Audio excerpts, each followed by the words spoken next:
Hello. Peace, Murphy, Tidville matters. Yes. Now, the beautiful Tidville, our defender of the faith, Fide Defensorum in Latin. Yes. I've come to you, and I'm wondering, Murtha, if you know that her brother got martyred alongside her. Yeah. I feel there's not enough recognition for this man. Yeah. Rhu. RHU, yeah, was his name. Now, Brycheiniog, right? The king of Brycheiniog was the father. It was an independent kingdom in South Wales in the early Middle Ages. It often acted as a buffer state between England and the east and the powerful South Welsh kingdom of Deheubarth to the west. It was conquered and pacified by the Normans between 1088 and 1095. Though it remained Welsh in character, it was transformed into the lordship of Brecknog. I always wondered why there was English accents up there. Yeah, the valleys never got conquered, our valley, and later formed Southern, the larger part of the historic county of Brecknogshire. To its south was the kingdom of Morgannog, right? Now I'll go into the kingdom of Morgannog again. The common languages. The first language in Europe was Welsh, yeah? This is why I say we're the lost tribe, Murtha, yeah? Part of, anyway, because there was 10 lost tribes, yeah? All got taken. Now the Gymri tribe, which they named themselves after being taken, formed Wales, right? Now the languages, common languages around these times was British, which was Welsh, yeah, and Irish, Latin, right? So it was preceded by Roman Britain. So it was after Rome, yeah. We lived in peace with the Romans, right? Now, we lived alongside them, and then the kingdom of Deheubarth, lordship of Brecon. There's a difference in accents, because this proves like we weren't conquered. Like my friend who was in the Irish Republican Army said, don't condone what they done with the bombing, but chucky Allah, our day will come. I like that saying for Welsh independence. Yeah, the main legacy of the kingdom of Brycheiniog is etymological. It has lent its name to Brecknogshire, Welsh, Sir Brycheiniog, the Shire of Brycheiniog, and Brecon, known as Aberhonddu in Welsh. In Welsh tradition, the area which became Brycheiniog was once part of the Roman territory of Damesia. Yeah? So Brecon was called Damesia, to which was appointed the Greek name Antonius the Black, Anwn the in Welsh, by Magnus Maximus, Roman governor of Britannia. Look into him again. Subsequent emperor, hence the name Maxen Weledig in Welsh. Some Welsh legends ascribe Antonius as Maximus' son and name him the father of Saint Gwen, the triple-breasted, one of the many saints he supposedly fathered. Triple-breasted, you know. Following Antonio's death, the realm was divided between his sons. Tydwal, right, receiving the eastern portions, and Edanfed, the western part, became David. So it sounds like Tydwal, her uncle, had a masculine sounding name like Tidville. Historical manuscripts report the next 3 generations of rulers of the eastern part, the descendants of Tydwal, were Taithrin ap Tydwal, Taithfallt ap Taithrin, i.e. Theobald. Tewdrig ap Taithfallt and Theodoric. During this era, Irish raiders had begun to invade various western parts of Britain. Now when I say Irish raiders, it was Vikings that settled there. There was Viking villages and they came over. With the Tryfin Farfog, son of Ardech Brosk and Dicey Magnate, already having taken over Dyfed from Edenfed's heirs. Traditional Welsh accounts claim that Tryfin has gained his power by peaceably marrying Edenfed's heiress. They do not indicate whether this was under duress. The power of Irish raiders, particularly Wee Llaethan, grew increasingly strong, was not weakened until it was reduced by the sons of Cynedda, as reported in the Historia Brittonum.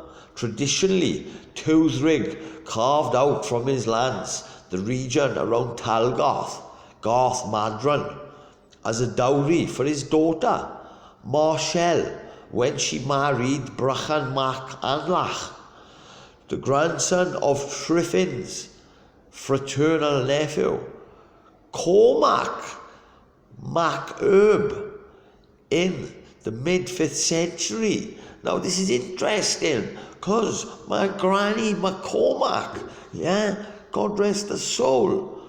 That's very interesting. Morgan means man from the sea on the other side. The remainder of Tewdrig's lands, Gwent, were inhabited by Tewdrig's son. Unfortunately, Brychan's life is shrouded in legend, but in any case, Brychan established a kingdom from the lands of Garth Madron, which became known as Brycheiniog. After him, Brychan's eldest son or grandson, depending on which manuscripts are reliable, Rhain Dremrudd, Rhain the Red-Faced, founded a dynasty which ruled the kingdom uninterrupted until mid-7th century. Now, the manuscript lists his descendants and successors: Brycheiniog ap Rhain, Llwyrach ap Brycheiniog, Idwallon ap Llwyrach, Llywallon ap Idwallon. In the time of Idwallon, the aggressive Cynan Garwn, king of Powys, invaded a number of lands, including Brycheiniog. However, Llywallon was able to succeed owing to the subsequent collapse of Powyscian power under pressure from dogfighting and the extreme use of Cynan's later successor. Union with Dyfed, Llywallon is the last direct male descendant of Brychan reported by any historic manuscript. His daughter, Heinrich, married Llywelyn, king of Dyfed. This 7th century marriage united the kingdom of Brycheiniog with Dyfed. That's all the new Pope man them. Rest in peace, McGee, which at the time bordered it, a union which lasted for about a century, though parts of Brycheiniog may have been granted out from time to time as lordships for younger sons. So that's very interesting. They'd rent it out as lordships to the younger sons. Now, I looked into my history. Morgan means man from the sea, right? So I don't know if it's Viking descendancy, but it also, we were the progenitors of the royal house of Tudor. Now that basically means we kept them out. We paid them taxes, but they stayed out. A lot of people don't know Henry VIII was Welsh. Yeah. Now this is a fact which was covered in history. Yeah. Which I uncovered. Yeah.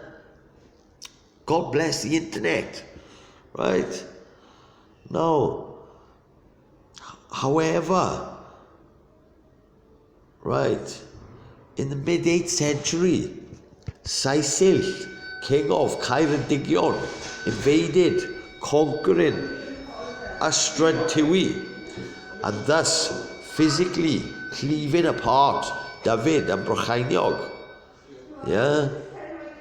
So the king of Brycheiniog, yeah, basically split up the union between David and Brycheiniog.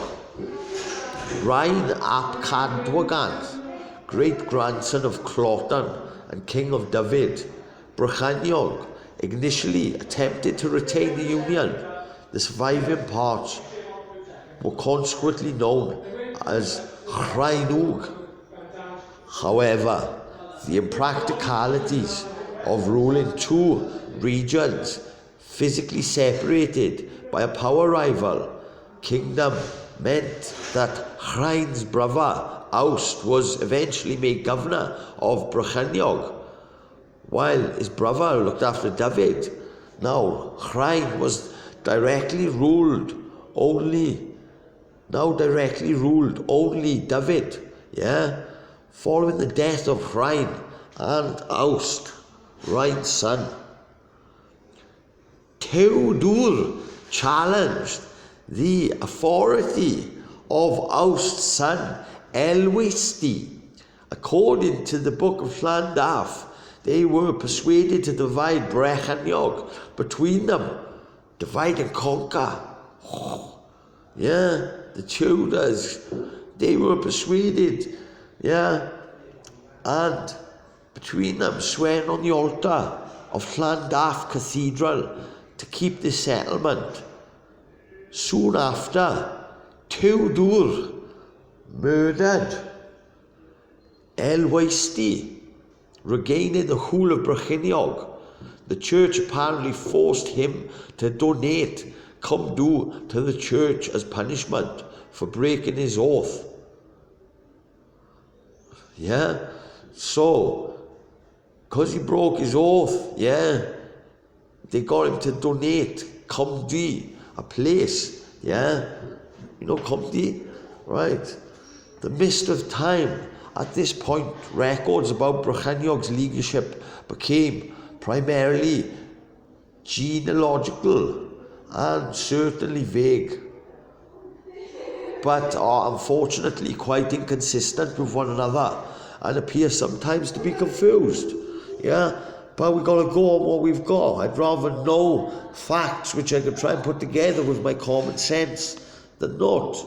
Surprising how far you can get and appear sometimes to be confused with genealogies of other realms. There are a number of possible conclusions.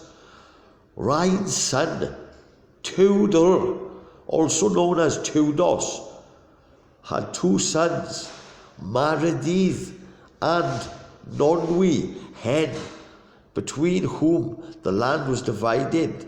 Maredydd received Dyfed, and now Hen received Brycheiniog in Sizigny. With this, that Tewdos' mother, Hrain's wife, was the daughter of Elisedd ap Gwilog, the king of Powys. Yeah, so his father was a ruler and his mother was the daughter of a king. Yeah, there's many kings in those days. Like Jesus says in the 1,000-Year Empire, he's going to make people kings. Yeah, we're going back to kingships perhaps. Hallelujah. And Sanan Fersh, Noe, Clotan's younger sister, that her grandson, Noe Hen, was the father of Gruffydd. Yeah.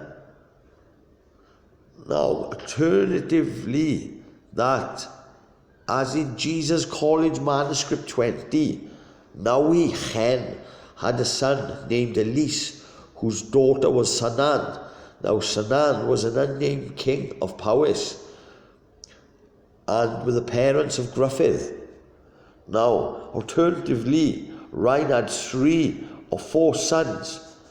Now, Tudos, Nawfedd, Hen, Tudur, and possibly also Elisi. Now, I know there's a lot of names. Please try and keep track with this, because this is the kingdoms. This is how Wales was divided. Between whom the land was divided, David going to Tudos, whose son was Maredydd, who inherited David, Maredydd. Nawfedd, Hen, receiving Cantref Selif of Brycheiniog. Now, Tudur receiving Cantref Tudos, and Elisi. Nawfedd, Hen, if Elisi did not exist, right?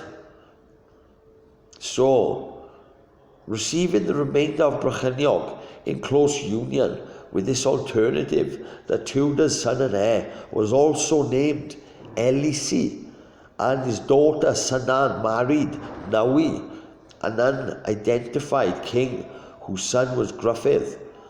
Nawfedd, Hen, meanwhile, was the great-great-grandfather of a man named Elis ap Gwaelog in the Penarth manuscripts. Now, if you want to know more, these names I'm saying they're from this on a devotional, you could Wikipedia them for yourselves and get a bigger picture. I'm putting the format out for you.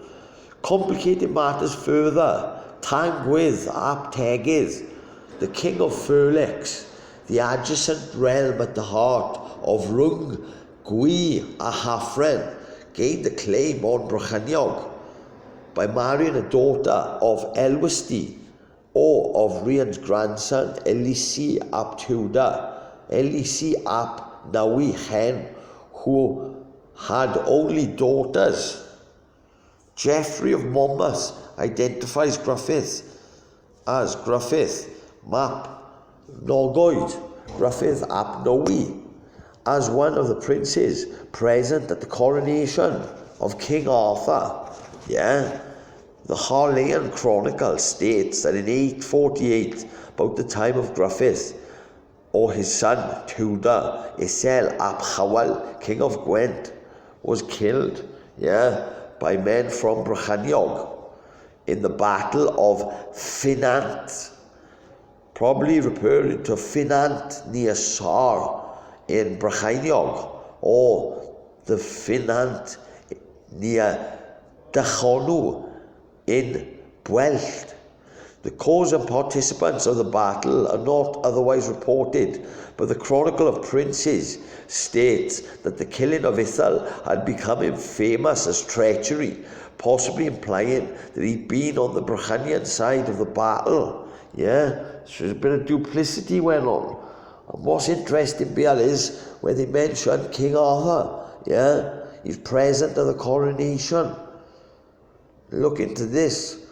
Subsequent kings, descended, identified in the Book of Baglan, also rule in Brycheiniog.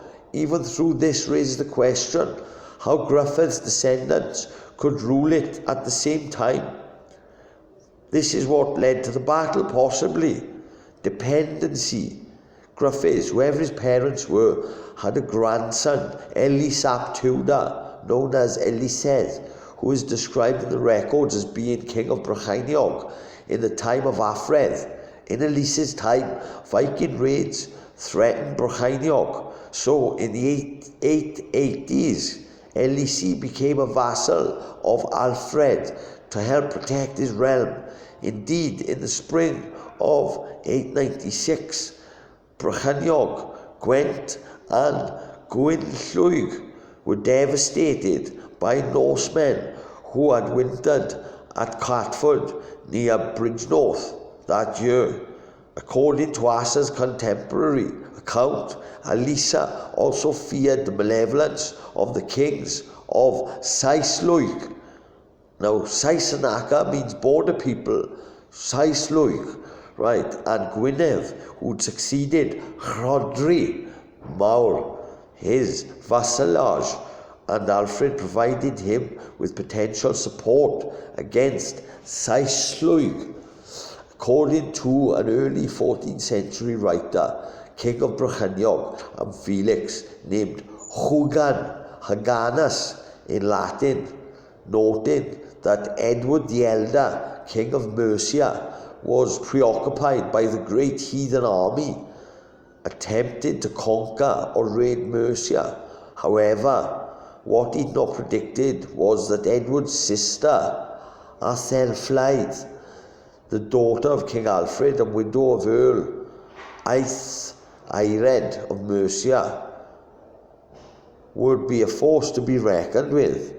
Aethelflaed successfully resisted his attempts and in early summer of 916 pushed her advantage by invading Brycheiniog. On the 19th of June, Aethelflaed stormed the royal Llys in Llangors Lake, captured the queen of the land and 34 others. Hugan responded by seeking an alliance with the Danes, which they come from Norfolk Broads kind of ways, because the Danes, a lot of Danish names are populated on the east coast. But he died soon afterwards defending Derby, a Danish-held city, from the Saxons. The earliest Anglo-Saxon chronicle reports these events without naming the Brycheiniog king or mentioning his raid against Mercia. It was thought Aethelflaed who defeated the Danes at Derby. Now, the victor writes history. So, by looking at these, it looks like these people have been uncovering certain things which have been covered over. This is why it's good to have patience, and take this on board. Bless you, if you're still here.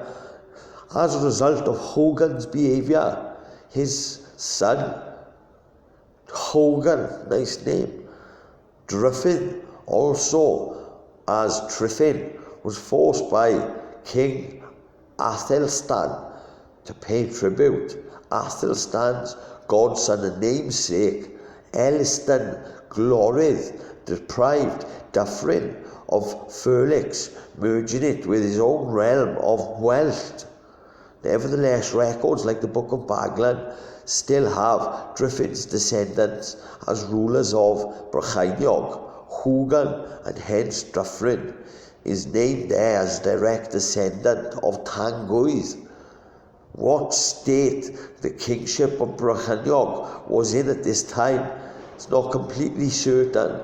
Elis ap Tudor's son, Tudor ap Elis, was certainly ruling between 927 and 929. Now this is getting up to Tydfil's times. Tudor ap Elis is reported to have witnessed a charter at the English royal court 934, along with Hywel Dda. Now, after Tudor Elis, no more kings of Brycheiniog are recorded from this line. Gerald of Wales stated that after Tudor's death, Brycheiniog was divided between three sons: Tudor's brother, Grithri, Tudos, and Tudor, and Selfr, and Einan. Einan, you know, I love that name. Rest in peace, Sir Einan. The three cantrevi of Brycheiniog. This is amazing. I've just found out my good pal. Yeah, he was a descendant of kings. Yes. Go on, Sean. Right? Tudos, also known as Maur, Selif, Talgwath, with their respective portions. Tudor ap Grithri is the last of his line to be named in the Jesus College genealogies. Now, several genealogical manuscripts report that Druffyn's son, Meinrich, married the daughter of Selfr's granddaughter.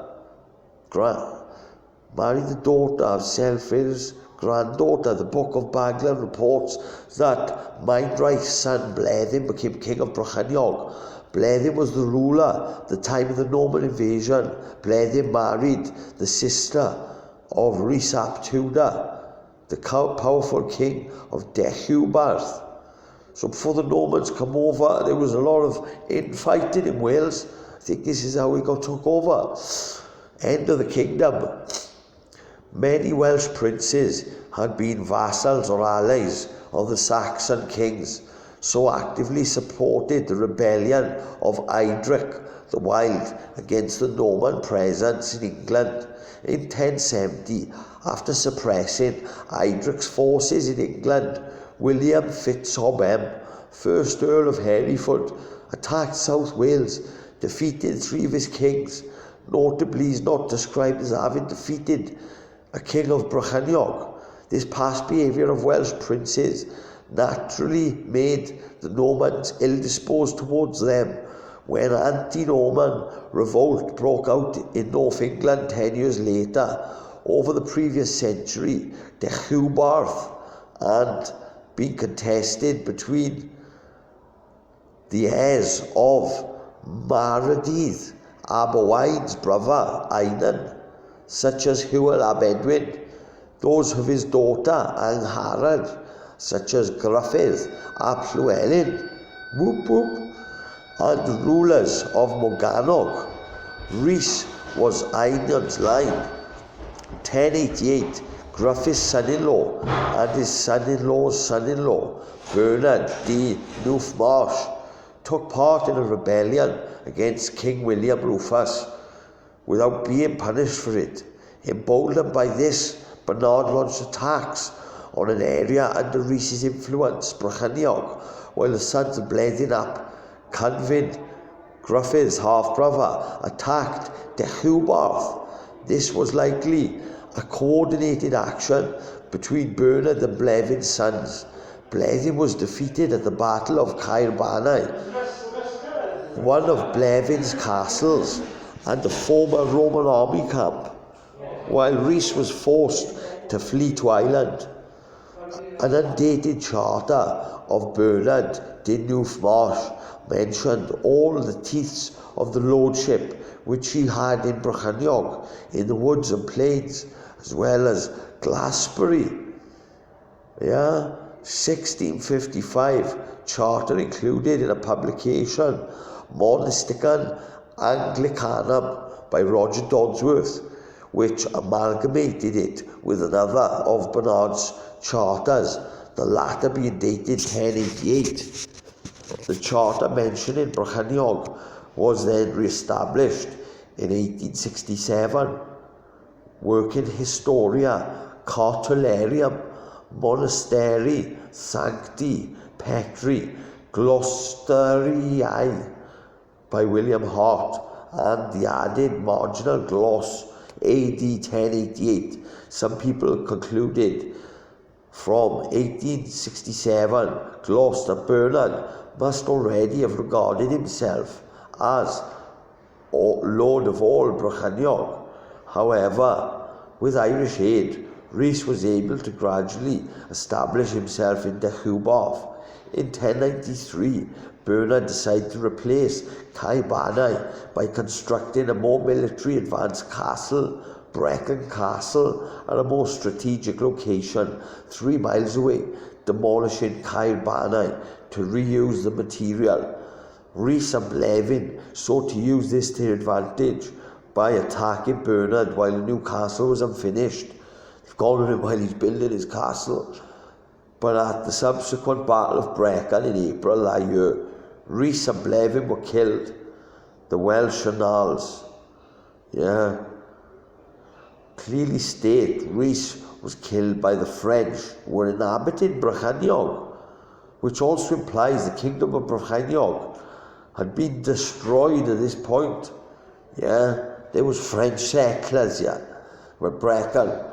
The lands of Brycheiniog became Bernard's lordship of Brecknog, ruled by descendants for many years. Bernard confined Blevin's eldest son, Gugan, in Brecon Castle. Through Gugan was allowed to travel elsewhere, accompanied by Bernard's knights. Nevertheless, Bernard gave Gurchan, his brother, some lands within Bernard's lordship to sustain their dignity. From Gurgan, descends Rhys ap Hywel, who was one of the search party that caught King Edward II in 1326, resulting in Edward's effective and then actual imprisonment for the rest of his life. Rhys ap Hywel's second son, Einan Sais, who militarily supported the campaigners of Edward's son, King Edward III.